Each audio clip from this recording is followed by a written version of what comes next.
Okay, so I saw Batman vs Superman over the weekend, as the title of this video would suggest, and I've been thinking about it for the past couple of days now.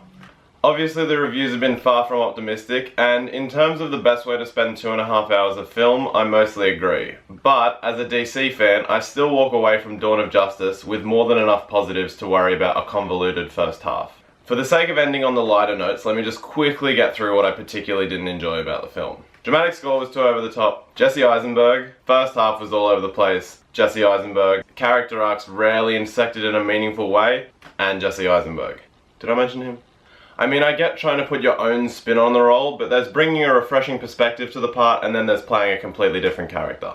Now, I've heard people say they really liked his portrayal, but to me, Lex's defining attribute, if not his intelligence, is his maliciousness, and considering how much emphasis was put on him throughout the film, I would have really liked to have seen more convincing hints of either. In saying that, what disappointments I did have for Lex were made up for with an unexpected appreciation of Alfred, played by Jeremy Irons, who I certainly wouldn't have cast on profile, but he fit the role really well.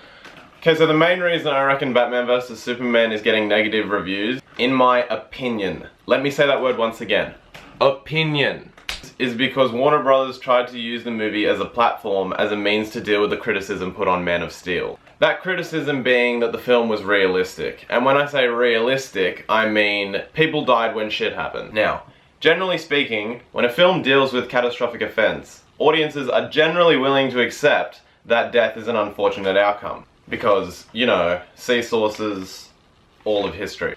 However, because a certain other publishing company is owned by a friendly, all-ages international brand, the movies it released set a precedent in comic films that all innocent death was taboo. Now you see where I'm going with this? So by the time Man of Steel came out with a subtext deeper than good guys saving the day, it was scathed for being too dark. As DC fans, we're like, yeah, hello? But unfortunately, we are also owned by a friendly, all-ages international brand, who are trying to lock in as many long-term cinematic universe subscriptions as they possibly can. Meaning they must unfortunately also try to appeal to those whom do not reside permanently within the darkness. What results is the first half of the film, which is more or less a giant analysis on why heroes can't save everyone, and abuse of power from more or less every single possible character perspective it can be looked at from. In order to make sure that everyone has their chance to reflect on death, or have their hero of choice view challenged in one way or another, this part of the film doesn't have much flow, and compromises Snyder's ability to tell the story effectively. It's disappointing because you can totally see his hands were tied. Elements of The Dark Knight Returns are trying so desperately to tear themselves through.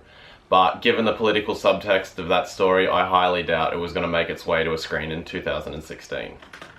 Although an unnecessary amount of emphasis is placed on this, it might have been laid on so thick because DC Warner aren't exactly apologising for things either. It's great to see, yes! Positive time! That they have the balls to stick to the gritty realism that their comics are known for. And when the wheels finally got in motion, boy did it work. Affleck was perfect. Called it day one. Day one! Could be the most accurate on-screen representation of Batman to date. I can see why he wants to direct his own movie though. Speaking of on-screen representation, Wonder Woman. I thought Godot's figure might have been a little bit too slight, but damn does she stand tall in that outfit. She commands center stage, and DC are more than happy to give it to her. The only thing that worked me out more than Wonder Woman was Aquaman. Aquaman! While the nods to other League members were very much isolated examples of their existence, the 10 seconds that Aquaman was on screen I can only best equate to watching Superman take off in Man of Steel for the first time. Although it was a bit too hard to conclude on the glimpses of Flash and Cyborg, as far as Arthur Curry is concerned, he certainly doesn't look like a supporting character. I almost fell out of my chair!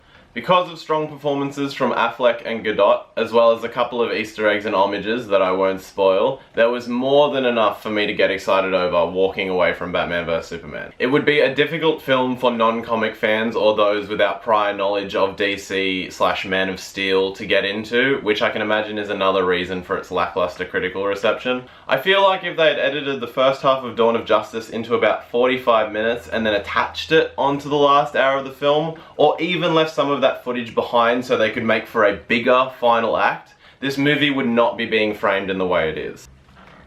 But what resonates with me about Batman vs Superman is that it shows that DC aren't willing to compromise the gritty universe that is such an important part of their storytelling, even if it did mean that they were willing to compromise Batman vs Superman to justify it. My final verdict, you still absolutely want to see this movie. You're still gonna woo over Batman, you're still gonna woo over Wonder Woman, and you're still gonna woo over a lot of other things as well. Just don't worry if you need to pee before the fights start breaking out.